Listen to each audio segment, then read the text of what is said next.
આ પાવન ધરા ઉપર અને ચૈત્ર સુદ નોમના આ નવરાત્રિના એવા સુંદર પર્વોની અંદર આપણે એક મહાન ભાગવત કથા, શ્રીમદ ભાગવત કથા, જે વેદોનો સાર, ઉપનિષદોનો સાર, બધા શાસ્ત્રોનો સાર, જે માથીના પગમાં બધા પગલાં સમાઈ જાય એવી પુણ્ય પવિત્ર કથા, જે તીર્થોનું એ તીર્થ કહેવાય, જે તીર્થોનું પણ તીર્થ, જે મહાયજ્ઞ કહેવાય એવી આ દિવ્ય અને ભવ્ય કથા, જે ભવસાગરને તરવાનું એક સરળ સાધન છે, આ નૌકા છે. ભવસાગરને તારવા વાળી કથા, પાપોને બાળવા વાળી કથા, મુક્તિ આપવા વાળી કથા, અને એ પાછું વાયદાનો વેપાર નહીં, 7 દિવસમાં. અને મહાપુરુષો તો ત્યાં સુધી કહે છે કે જો તમારી અંદર વિનય હોય, સમર્પણ હોય, શ્રદ્ધા હોય, અને જો આવા જાગૃત પુરુષ વ્યાસ ગાદી પર બેઠા હોય તો તેમના એક શબ્દથી તમને મુક્તિ મળે, એક શબ્દથી વાલા. પણ જો જાગૃત પુરુષ, મહાપુરુષ સ્ટેજ ઉપર વિરાજમાન હોય, જેમના ભીતર એક રસ ધારા વહેતી હોય. આજે તમે કથા છે ને, રસો વૈસ કથા છે. શ્રીમદ ભગવત કથા રસો વૈસ, શ્રીમદ ભાગવત કથા રસમાલયમ રસિક ભુવિ ભાવુક જન. અને ઘોર ગર્જના કરી અને ઢોલ વગાડીને આમ દાવા સાથે આમ પરફેક્ટ સુખદેવજી મહારાજે વાત કીધી છે કે હે પરીક્ષિત, જાગી જાગે હવે ભીતરથી. જેવો જાગ્યો નહીં તો મુક્ત થયો નહીં, પણ ભીતરથી જાગવાની વાત છે, ખુદ જાગવાની વાત છે. સંતો તો આપણને વાલા ચેતાવે, ઈશારા આપે, ભાઈ જાગો, આવો અવસર, આવો સમય, આ ચોઘડિયા વારે વારે નહીં મળે. તો મેં એક નાની કથા કહી દઉં કે એક વાંદરો અને વાંદરી આવી રીતે ઝાડ ઉપર બેઠા હતા.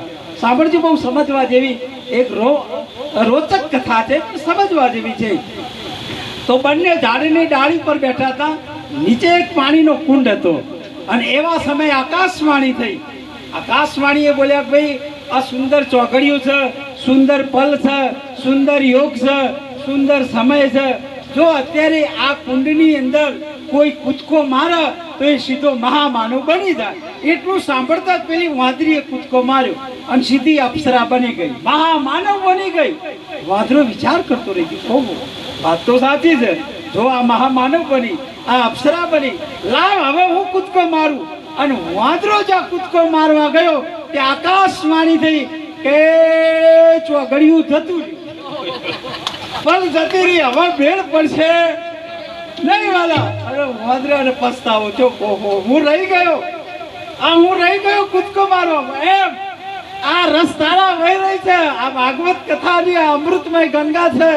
હવે જે કૂદકો મારે એની બલહારી, અને જે વિચાર કરતા રહી જાય તો ઊંઘમાં પછી સમય જાય. એના માટે રવિવાલા પરીક્ષિત જેવા જે મહાપુરુષોએ કૂદકો મારી દીધો છે, આજે એમના ઇતિહાસોમાં નામ અમર છે.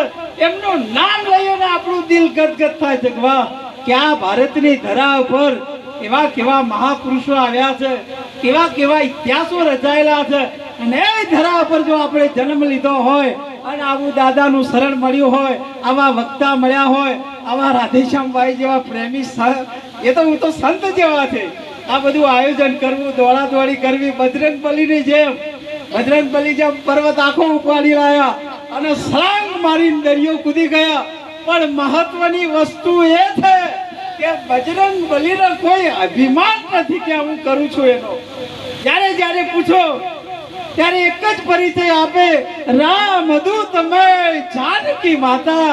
અરે માં, હું તો એક રામનો તુત સેવક છું. અને રાવણને પૂછો હમણાં કેવા કેટલું અભિમાન કરી નાખે, મારે હોનાની લંકા છે, ઓમ છે, તેમ છે.